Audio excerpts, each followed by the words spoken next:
Hi, I'm Tom Field, Senior Vice President of Editorial with Information Security Media Group.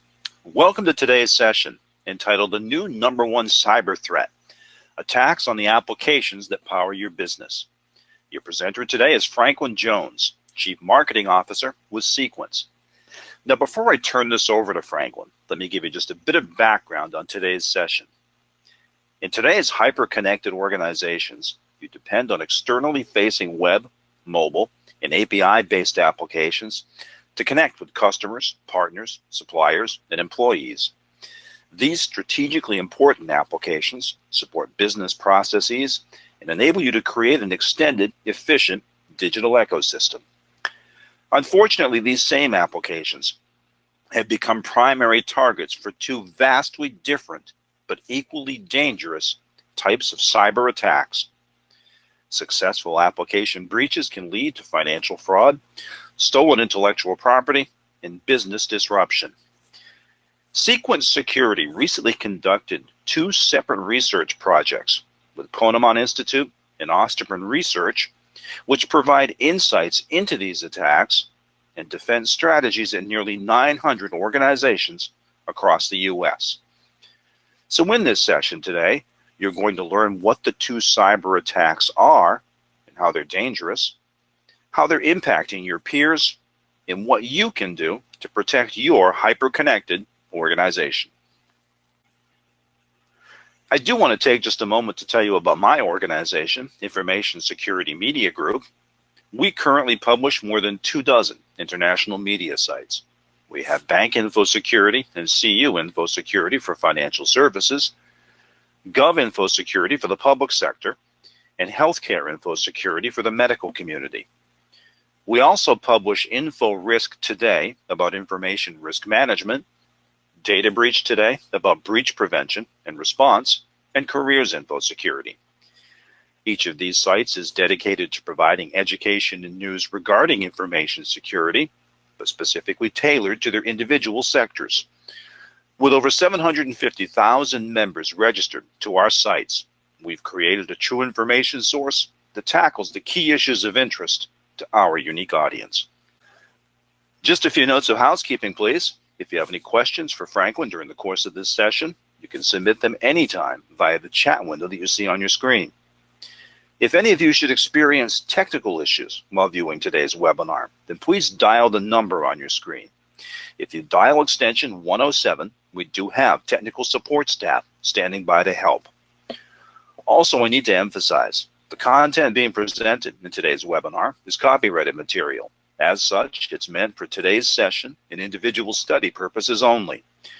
If you or your organization would like to use any of the information presented in today's session, or if you're looking for customized training material, please contact us. A couple of words about our sponsor today. Sequence Security is a venture-backed cybersecurity software company founded in 2015 and based in Sunnyvale, California. Its mission is to transform application security by consolidating multiple innovative security functions within an open AI-powered software platform that protects customers' web, mobile, and API-based applications and supports today's cloud-native, container-based application architectures. The company is led by industry veterans that previously held leadership positions at Palo Alto Networks and Symantec. Customers include Fortune 500 organizations across multiple vertical markets. And the solution has earned multiple industry accolades, including 2018 Gartner Cool Vendor. To learn more, please visit www.sequence.ai.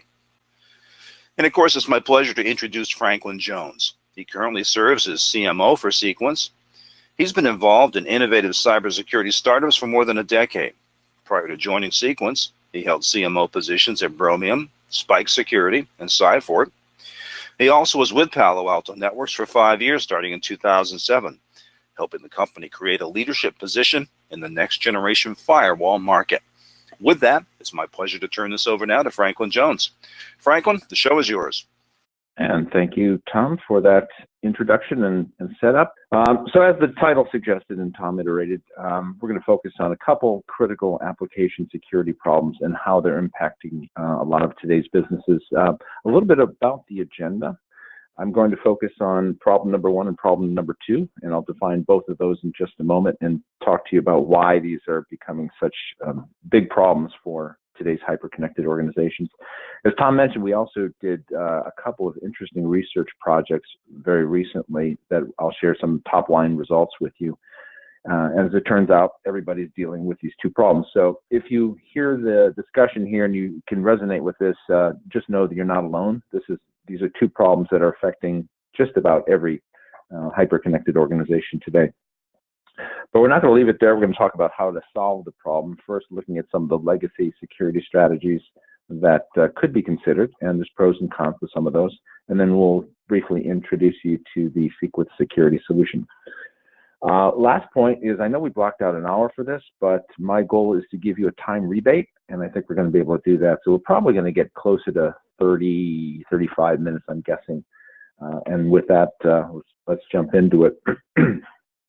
So as Tom mentioned, we're focused here on what we call the hyper-connected enterprise, and this is really the way you do business today. More and more organizations rely on mobile applications, web applications, back-end APIs to connect partners, suppliers, customers, employees, everybody.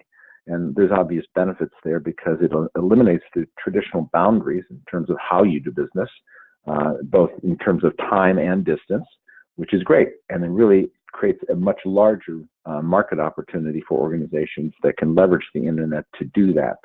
So that's all goodness, and that is obviously the wave of the future. The problem is these same applications have become targets for two different kinds of attacks, and that's what we're going to focus on today. The first one is what we call business logic abuse, and this is by far the most difficult problem to solve. And if you've been tracking some of the security media over the last couple of years, you've seen more and more coverage on this particular type of attack. These tend to be highly automated, not always, but they tend to be highly automated attacks executed by malicious bots. And the problem here from a security standpoint is, as you'll see here, the content that they are injecting or targeting with your applications is not malicious at all. What that means is traditional security tools find it very difficult to detect and block these types of attacks.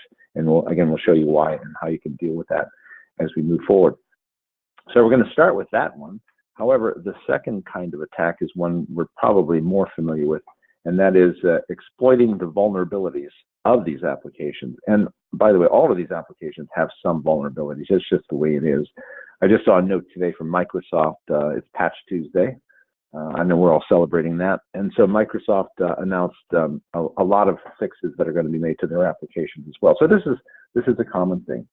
And so these tend to be more human-initiated, targeted attacks to exploit known or unknown vulnerabilities within the applications. And again, there are ways to try to address this problem in the past, but some of those aren't effective, and we'll talk about how these attacks work and what you can do about it. So let's start here. Best practices for managing application traffic. This is a completely oversimplified slide here, but let me explain what's going on. On the left here is the composition of all internet traffic. And this is based on a lot of research that's been done over the last several years. In general, I mean, you could argue plus or minus 2 or 3%, but in general, humans account for about 45% of all internet traffic. Of that, we don't know exactly if they're good humans or bad humans, but they're humans. We know that.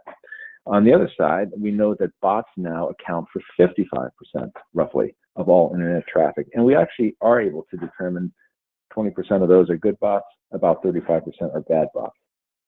Now, in theory, all of that traffic wants access to the application tier on the right there. So that's your web, your mobile, and your API-based applications that power your business and, again, connect you with your customers, your partner suppliers, and so forth. So theoretically, all of that traffic could get access to those applications. But as the triangle indicates, the goal here is to minimize the amount of traffic that ultimately reaches those applications. So what that means is there's a 3-step process that would be again, very oversimplified here. But what you want to do is, first of all, identify all application attack targets. Now that seems like a an obvious thing, right? But we conducted focus groups earlier this year and found out that one of the key complaints of security teams is that they're not actually aware of all the applications that are deployed across their organization in the cloud, etc. So that's step one, identify all those application targets. Step two, analyze all human and bot application transactions. This is where it gets difficult. And then step three, optimize that traffic, blocking the bad, allowing the good. So again, very simple three-step process, but also very difficult to execute effectively. But if you can do that, and we're going to talk about that, there are benefits. Obviously, the first one, stronger application security posture. That's obviously the end game here. But there's also other benefits, which is faster network, faster server, and application performance, because you now have less traffic reaching those applications, so the performance is going to be better. The side benefit of that is if you're like most organizations, you probably have an overworked, understaffed security team dealing with so many alerts and incidents and trying to respond and stay above water. By doing this kind of process, you're going to minimize the amount of incidents and false positives and so forth, and then, of course, improve the productivity. The other benefit here, which I did not mention, is a potential cost savings. Because if you've got any applications deployed in the cloud, you may have auto scaling capabilities associated with that, so that when more traffic comes into those cloud-based applications, your capacity automatically scales. And by the way, you're going to pay for that. But if that additional traffic targeting those applications is bad and unwanted traffic, then you're just wasting money. So again, this kind of process and scenario here will also save you money in the process. So that's the best practices. But now let's talk about these specific attacks, starting with business logic abuse. So I'm going to use the same visual here with traffic on the left, the triangle becoming smaller, the applications on the right. And let's look at this attack profile here. So on the left here, we have automated bots, and we have some humans, because again, most of these kinds of attacks are automated, but they also can be human initiated, which we'll look at in a moment. The group of icons in the middle there represent the different kinds of attack objectives, and there are many. This is not meant to be a complete list by any means. There's so many different objectives they have. But the most popular one is kind of right in the middle, which is ATO and credential stuffing, ATO being account takeover. And this is the primary attack objective, because if they can do that, they can ultimately do a number of other things, including financial fraud and on you go. So again, the content here is not malicious, as you'll see in a minute, so it makes it very difficult to detect. These attacks tend to be massively scaled in the global sense, which means that they can also create an apt DDoS problem, meaning your network will be flooded with these kinds of transactions here, and you won't know why. And like I said, if you've got cloud applications with auto scaling capabilities, you might end up paying more as a result. However, having said that, they also can be low and slow attacks, meaning very, slowly paced delivery of these kinds of transactions, which makes them even more difficult to detect, because there's nothing really unusual in terms of the traffic profile at first glance, which makes them even more difficult to detect. So why are these organizations experiencing so many bot attacks? And again, we've seen so many headlines over this in the last couple of years. Well, they're easy, they're cheap, they're fast, they're effective. That's the top line. But how do they work? So step one, these data breaches that we see in major headlines, and I'm going to use Marriott as an example, simply because I saw another article today about Marriott having to pay a fine of more than $100 million as a result of the data breach they experienced last year. You may recall seeing the headline on this, where they lost about 500 million accounts that were stolen, that were breached. So big headline on that, a lot of news coverage on that. The question is, so what happened to those 500 million? Well, some of them, maybe all of them, ended up on the dark web. And at that point, they are easily accessible for pennies on the dollar by these bad actors who decide they want to test those credentials on other websites, on other applications, to see if the same username and password combination will work. And what we do know is that 10% of the time, they do work. and 10% success is actually huge when you think about it. So if you steal 1 million accounts, then 10% would be what, 100,000 of those will be successful, which will give you access to another application, another website, for example. So that's step one. The second thing is the tools. You need tools to execute and orchestrate these attacks. So Sniper and Sentry MBA are two very common tools. They're very popular tools and very affordable tools to use these attacks. And the third one, of course, you need is, ideally, if you want to scale this attack massively and also sort of disguise the source of the attack, a proxy infrastructure is going to be essential to that.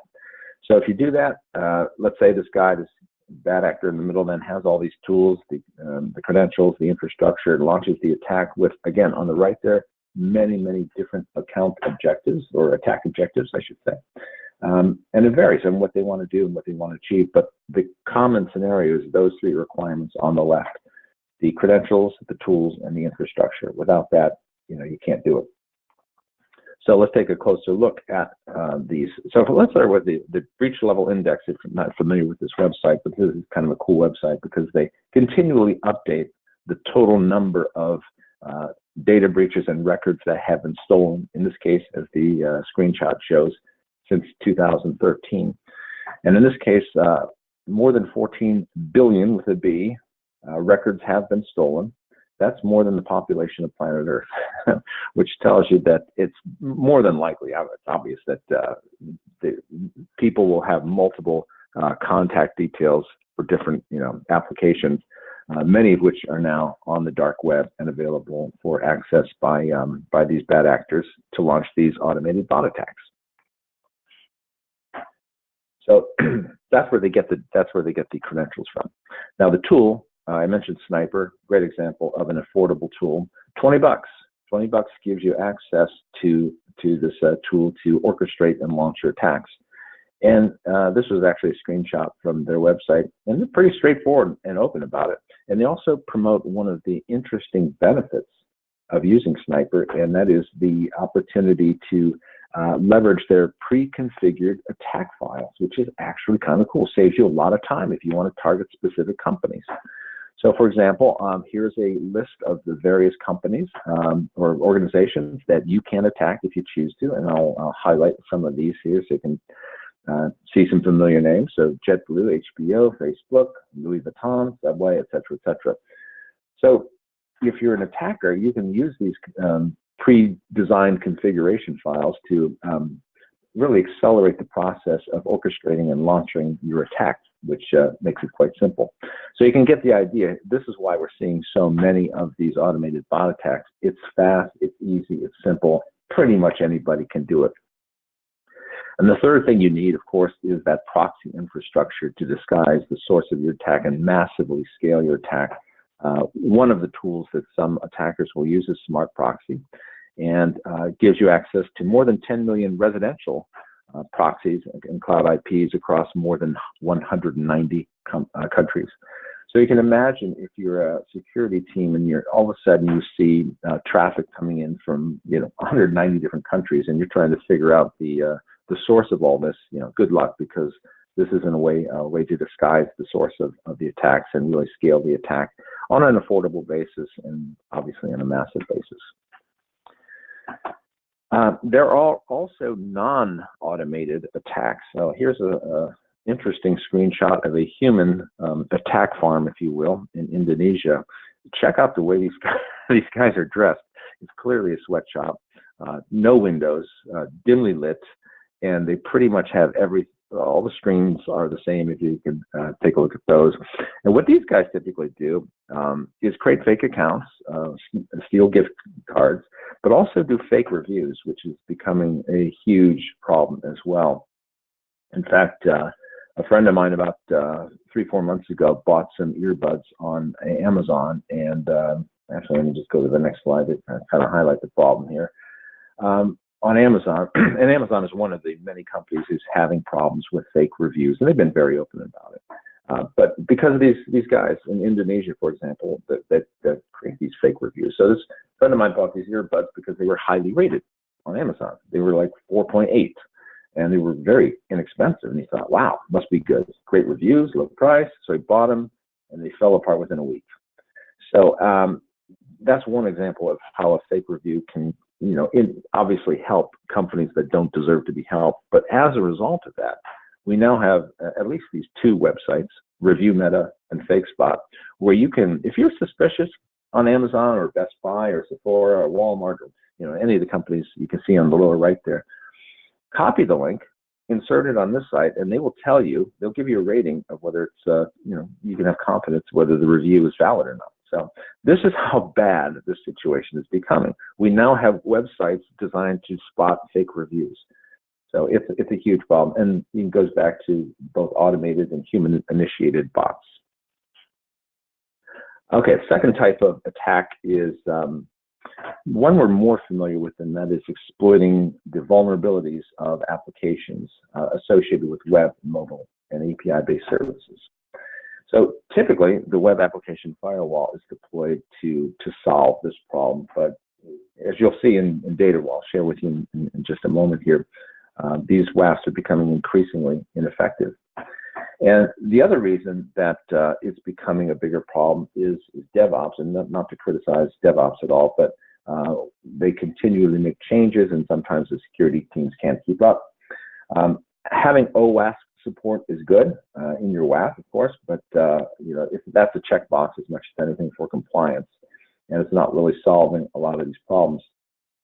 So this is an ongoing problem and these tend to be human-initiated attacks, but again, these could also be automated. And the idea is they will scan for vulnerabilities of these applications and then launch attacks on those specific applications where vulnerabilities have been identified. So why are organizations experiencing so many application exploits? Again, there's many reasons, and I don't want to throw DevOps under the bus because DevOps is a great thing. But if you look at this process here, you start with plan. You have a plan for an application, you code it, you build it, you test it, release it, deploy it. So it's a nice integration of development and operations to streamline the rollout and accelerate the rollout of new applications and applications updates. But again, what we found out from the focus groups we did a few months ago is that too often security teams are out of the loop.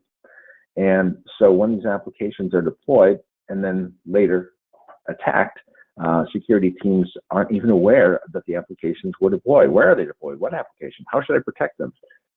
So there's this disconnect, if you will. Not always, but it happens more often than you want between DevOps and the security teams. So that's one of the reasons. There's obviously many reasons why these kinds of attacks are happening, but that's an issue that, according to the focus group research we did, needs to be resolved. So how do bad actors then exploit these vulnerabilities? Well, first of all, we know there's plenty of targets, and we know there's plenty of vulnerabilities. And I'm using Apache as an example here. Again, not to throw Apache under the bus, because obviously it is a massively popular and effective web server application. Deployed at 64% of the top 1 million Alexa websites. So clearly it has popularity and it's serving users well. But again, there's plenty of opportunities to target these. And the problem is patching them can often disrupt operations. And there's a reluctancy because sometimes you have to take the application offline and then it disrupts the user experience. So it's an issue that has to be resolved. So what the bad guys do is they'll run a scan and they'll discover these vulnerabilities and they'll exploit these vulnerabilities with these targeted attacks that, especially if it's an unknown vulnerability, unknown to the security team, that means there's no protection for it, which means they have full access to that application to do what they want. And oftentimes what happens is they will use that to retrieve the credentials, which then again, later on get used for bot attacks. So you can see this almost circular process here between the automated bot attacks and the human-initiated vulnerability exploits. They kind of go hand in hand. So this kind of attack, for example, is often resulting in the headlines we see on major data breaches, the loss of 1 million records or whatever the case may be, happens as a result of this kind of attack. But again, the credentials that get stolen, they go in the dark market. Bad guys use them for automated bot attacks, So again, it's this kind of a circular process that never seems to end.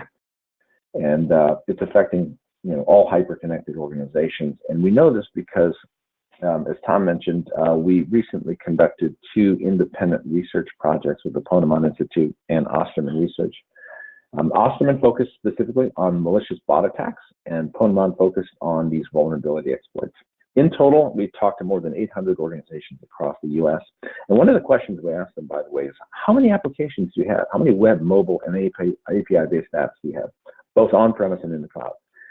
Their answer was 320, but we're guessing it's probably more than that, because I'm going back to the reality that a lot of these people say, oftentimes we don't know what applications are out there. So the 320 represents what they do know. Could be higher, we don't know. But the good news is all of these organizations take security seriously, which they should. So they've got defenses in place. They've got a web application firewall, a CDN very often with some security features built in, and sometimes first-generation bot management tools, specifically to deal with the growing issue of automated bot attacks. So that's goodness there. But let's look at some of the top line results of these research projects, starting with Osterman, which again focused on the automated bot attacks. So what we learned is 100% of these organizations did in fact experience attacks, and pretty much all of them had a WAF, CDN, IPS, a SIEM, bot management in place to deal with that. Even better, 85% had at least one full-time person focused specifically on bot defense. So that's good. I mean, but it also tells you it's becoming such a big problem. They need to hire somebody on their team specifically focused on that issue of how to detect and defend against these bot attacks. And by the way, they're paying a significant amount of money, $177,000 a year for employee costs, specifically for bot defense. But even despite that cost and that person and all the tools deployed to protect themselves, take a look at the time required to detect the attack and mitigate the event. In both cases, it's about 48 hours. So that's 96 hours total, which is about 2 weeks. So that's 2 weeks to detect and defend and mitigate these automated bot attacks. That's a problem. That's a lot of time that the bad guys have to achieve their objective. And then on the right here, you can see what exactly are their objectives, and it again varies. This is just an example of some of them that the research organization said this is the attack objectives. Account takeover, as I mentioned, was number 1. This tends to be the most popular one, but you can see some of the other ones as well. And application DDoS, by the way, as I mentioned, is kind of a natural outcome of broadly executed automated bot attacks. So that's why they probably saw that one as number 2. And then looking at the research from Ponemon, this one again was focused on vulnerability exploits. And no surprise here, 100% of the companies were using WAF as the primary defense against those, because that's primarily what the WAF was built for. However, having said that, 86% of these organizations were successfully attacked in the last 12 months. Now, what's surprising here is that 78% were using WAFs only for alerts, not to block. That's weird. I mean, you buy a WAF to detect and defend against these type of attacks, but 78% were using them only for alerts, not to block. And what we found is that one of the primary reasons they were buying a WAF, and I'm not saying this is good or bad, was for compliance reason, for OS support, to check the box, and not so much as a security tool. And yet they were spending $420,000 a year on WAF products and services, and another $200,000 on employee costs. So that's more than $500,000 a year to deal with these kinds of problems. And then having said that, they're still only using it primarily for alerts, which is crazy. As a result of that, they're spending 45 hours a week dealing with these alerts, and then another 16 hours writing new WAF rules to hopefully update the WAF so that if they see that kind of threat again, they can block it. So as a result of all that, it's probably no surprise. On the right, you can see WAF satisfaction was only at 40%, and effectiveness in protecting web applications, which again is the primary reason you deploy a WAF, was only 43%. That's an indication that there's a problem there and an opportunity to improve the way organizations defend themselves against these kinds of vulnerability exploits. So then let's go back to the triangle. So we've kind of covered a brief introduction of these two types of attacks. The problem is, how do you provide multi-layer application defense? These are two different attack vectors, two different strategies, two different security requirements. One is non-malicious content, one is malicious content. So how do you solve that problem? And it is becoming a big problem. So let's quickly look at 10 criteria to consider for effective application security, and then look at some of the alternative ways you can do that. So starting on the left there, let's go down the column really quick. Purpose-built for application security. That's step one. I mean, why would you not deploy a product purposely built to solve these problems? Second thing is protecting all web, mobile, and APIs. You have to do that. If you're doing just web and not the rest, I mean, that's pretty much what that web application firewall is focused on. That's a problem. Discovery of all the application attack targets. I mentioned that so many security teams are unaware of all the applications deployed. So if they're not aware of them, how can they protect them? And then from there, can you protect automated bot attacks? Can you prevent known and zero-day vulnerability exploits? And is this integrated defense available for both types of attacks? And then deeper dive in terms of the detection here, because automated bot attacks are, again, non-malicious. What you have to do is look at the underlying intent and behavior of those application transactions to determine whether they should be allowed or should they be blocked. So that's a requirement. And then is there a requirement to change web and mobile applications in order to get the visibility you need into these transactions? And then what impact does all of this have on application performance? So those are the kind of 10 key requirements. And then if you look on the right, and I won't go into the detail of all of these, but you know, some of these products do things well. Some of these products don't do any of this. So that's a kind of a trade-off. So you know, if you have one or more of these products deployed, you should think about these criteria and then compare them with what's deployed and see how satisfied you are, whether they're meeting your needs or not. And the reality is, if you're experiencing any of these attacks, automated bot attacks or vulnerability exploits, then you know you're probably not getting all of the value that you would like to get from these kinds of products. So then, what do these organizations really want? We kind of closed out the research with Ponemon and Osterman and said, okay, we get it. You're not happy with what's going on. Just what is it you do want to see? And they were actually very clear. So in the case of Ponemon, you can see almost 3/4 said, I want more automation and more intelligence integrated into my WAF. That's a fair requirement. If most of the use cases for WAF right now are compliance checkbox, that makes total sense. And then even a higher percentage, I want to integrate multiple application security functions within an AI-powered platform. So that's perfect, because that plays to exactly what we do, and I'll talk about that in a minute. And then on the Osterman side, 3 things came out from there. They want automated mitigation of bot attacks. They want, and again, the Osterman thing was focused specifically on bot attacks. Advanced bot detection using machine learning. And then again, the discovery of all web, mobile, and API-based applications. So there's some clear desires here, which fortunately we're able to address, and I'll talk about that right now. So introducing the Sequence Security Application Security Platform, not really introducing because it's been deployed across a number of organizations for more than a year. But this is a platform, and I'll focus on the lower right here. It's a software platform, and it's a modular, container-based architecture.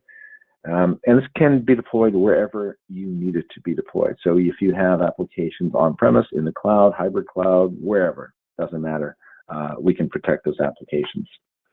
And the secret sauce behind the whole platform is CQAI, which is the AI-powered patented analytics engine that has this amazing ability to examine all application traffic, all of the transactions beginning to end. It has integrated multi-dimensional analysis, which we won't go into here, but what it allows you to do is have a holistic view of the entire transaction, from the external client, if you will, to the application server, wherever it resides. And it gives you great insight and allows you then to make smart decisions about what to block and what to allow. And then there's these two modules here, CQ Bot Defense and CQ Application Firewall. And both of those, their job is to take instructions from CQ AI. Once CQ AI figures out whether something is good or bad, if it's bad, it immediately sends the instructions to CQ Bot Defense. Hey, we've got an automated bot attack here. Shut this particular traffic stream down. Application Firewall, same thing. There's a vulnerability exploit attack underway. Shut it down. And it's able then to do this immediately and minimize any false positives. And then the nice part too is that this whole solution is integrated in the sense that CQ Insight, which is the management application, allows you to manage all of these deployments, your applications wherever they're deployed, and both bot defense and application firewall capabilities are also integrated in that single pane of glass. So one management tool to manage all of this regardless of where your applications are deployed. So that's very cool. Then in terms of the top line values here, discovery, that's first thing. So this automatically discovers all your web, mobile, and API-based application targets wherever they're deployed. So that's huge. That is such a huge time saver for you, because now you know where are these guys going, the automated bot attacks and the guys targeting vulnerability exploits. Where are they targeting? And you need to be aware of that, obviously. And then after discover, second key value is detect. As I mentioned, CQ AI has this single pass multi-dimensional analysis capability, and it's able to then, it uses more than 150 variables to essentially create a fingerprint, if you will, or profile of known good and known bad transactions. And after that happens, which is in near real time, it can then work with CQ Bot Defense and Application Firewall to defend, meaning automated mitigation options, including just flat out blocking or rate limiting, geofencing, or even deception. In other words, you can create the illusion that the attacker has won. And it frustrates the attacker because he essentially loses credibility in the black market. But that's a separate topic. But defending, detecting, and discovering are the three key values of the Sequence Application Security Platform. The other value here, in separate category, is no application changes required. So no requirement to insert JavaScript or modify mobile SDKs, no WAF signatures, and as a result, no performance impact, plus virtual patching capabilities. So all of that is additional benefits beyond discover, detect, and defend. So if you go back then to our original triangle and the requirement to minimize the bad stuff and maximize the good stuff, this is sort of an indication of how CQ AI and the platform can be deployed. So basically what happens here is a copy of all the application transaction traffic that targets your web, your mobile, and API-based applications is funneled off to CQ AI. And it goes through its process in near real time, immediately makes a decision by learning what is good and what is bad behavior, if you will, and intent, and then immediately provides that information to CQ Insight, which is the management application I mentioned. And then from there, security teams can immediately, in fact, in an automated way, apply instructions to bot defense and application firewall to block or rate limit or whatever, however you want to mitigate known bad traffic to stop the malicious bot attacks as well as the vulnerability exploits. And just to close out a little bit on Sequence, I know Tom covered this up front here, but this is our focus, and our only focus is security of these web, mobile, and API-based applications from these types of attacks and integrating them in a way that's never been done before, and also simplifying the process so you don't have to do application changes or deal with WAF signatures and worry about performance impact.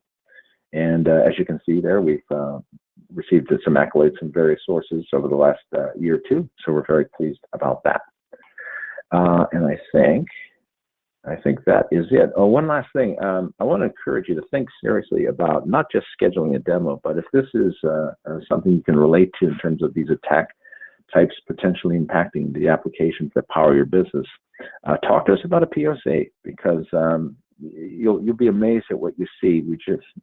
Every day we hear about customers who run a POC and are shocked, just stunned at what they discover, not only in terms of the applications deployed, but the traffic targeting those applications and the need to immediately defend themselves against those kinds of attacks. So that is pretty much it. And there's our website, sequence.ai, if you'd like to learn more. And so, Tom, do we have any questions we want to go over this time? And indeed we do, Franklin. First, thanks so much for your presentation and for making time to answer questions. And as a reminder to attendees, if you have questions you've not submitted yet, do so now via the chat window that you see on your screen. We won't have time to get to every question, but for those that we don't answer in the course of this session, we will get responses back to you via email. That said, the first question I have for you, Franklin. You didn't specifically mention AWS support, but a lot of our apps are hosted there. Do you work with Amazon? Oh, yes, I did forget to mention that. Yes, we do. We are an Amazon partner, and we actually work with them on a weekly basis to move up their partner priority list. And we have customers actually deployed on AWS, so we're actually working very closely with them to augment the security capabilities already on Amazon. So short answer is yes, we work perfectly with them. Second question for you. Attendee says, we recently upgraded our CDN to include bot management. Why would we need this platform that you've been talking about today? Yeah, that is a good question. So CDNs are widely deployed for content delivery. I mean, originally their primary goal was to improve the performance of these kinds of applications, and they still do that very well. But because they sit there, they, a lot of CDN vendors have thought, you know what, why don't we integrate some security stuff in here as well, just solve two problems, which makes total sense. The problem is if you're integrating, anything around bot defense or vulnerability exploits, you're still dealing with a product that is sitting in line, which means that any detection performed by the CDN is probably going to happen in line, which means there's going to be a performance impact, which kind of counters the whole purpose of the CDN, which means there's probably going to be some compromises on how deep they go in their security capabilities. So, I mean, if you're happy with that, I won't talk you out of it, but that's not the best solution to solve these kinds of problems. Franklin, our next questioner says, what is virtual patching and how does that relate to WAF signatures, please? I did gloss over that. Yes, virtual patching is a capability, and basically how we describe it is if you think about CQAI, our analytics engine, it creates, as I said, this sort of profile or fingerprint, if you will, of known bad traffic. So if you think about that in context of a application vulnerability exploit, if the WAF, for example, that might already be deployed, does not have a WAF signature for that particular exploit, let's say it's an unknown exploit, we essentially create a virtual patch, if you will, by basically identifying that malicious traffic and blocking it so that the exploit targeting that particular application and vulnerability is automatically blocked. And therefore you think of it as a virtual patch. So what that means is you actually don't need to worry about fixing the patch from the DevOps side as quickly because we've essentially virtually patched it for you. Franklin, next question. If your detection doesn't sit in line, how long does it take to make a block or allow decision? That's true. It does not sit in line because, as I mentioned, some of these decisions require a little bit more time and a more complete view of the application transaction. And this is one of the key benefits of CQAI. It looks at the application transaction end to end and looks at the underlying intent and behavior of that application transaction, which is, by the way, the main way you can stop these automated bot attacks because, again, there's no malicious content. You're not looking for malware. So that whole process is we describe it as near real time. It's in milliseconds. So there is no noticeable performance impact there. But it's something that happens. The longer the process is deployed, by the way, the faster that process happens. So part of it is a discovery and learning process because an AI engine works that way. But we characterize it as near real time. So there's really no performance issue there. We have time to answer a couple more questions. I want to remind people, if we haven't answered your question yet, do submit it. We will get responses back after this session via email. And I should point out as well, for those that have asked about will the slides be available? Yes, the slide deck will be available to individuals who ask, and we will follow up after this session. So Franklin, another question for you. Do you support OWASP and PCI compliance requirements? Yes, we do. The application firewall module, CQ App Firewall, is WAF-like in the sense that it does support basic OWASP requirements and PCI 6.6. We intentionally did not call it a WAF because the W in WAF is web, and in our case, we're dealing not just with a WAF, but with mobile and API-based applications as well. So yes, the answer is we support both of those. And final question I have here for you, Franklin. Attendees, more than one, I'm sure, want to know, what is your pricing model? So I'm not in sales, so I can't be totally specific on this, but what we do have is an annual subscription-based pricing. And what it is based on is the number of application transactions that CQAI is processing. So that's important because, as I mentioned from the research, for example, I think there was like 320 applications on average deployed. That doesn't mean all of those applications are necessarily going to be targeted, which means you don't want to pay for a solution that where the you're on a per application basis, so that wouldn't make sense. So we're pricing it on a per transaction basis, knowing that the transactions that are targeting these applications are the ones that need to be analyzed. But again, the specific pricing will depend on the number of applications and the amount of transactions targeting those applications. Well, very good, Franklin. Again, I want to thank you for your time and your insight, and thanks especially for making time to answer each of these questions. Thank you, Tom, and thank you, everyone, for joining us today. Well, that's a great point. Let's thank the attendees. They all took time out of their day to attend this session, and we're grateful. I do trust that today's discussion provided some valuable new data points, new insight to enable you and your organization to be even better prepared to tackle the threats that we talked about here today. I look forward to seeing you again in our next session. Until then, for Information Security Media Group, I'm Tom Field. Thank you very much.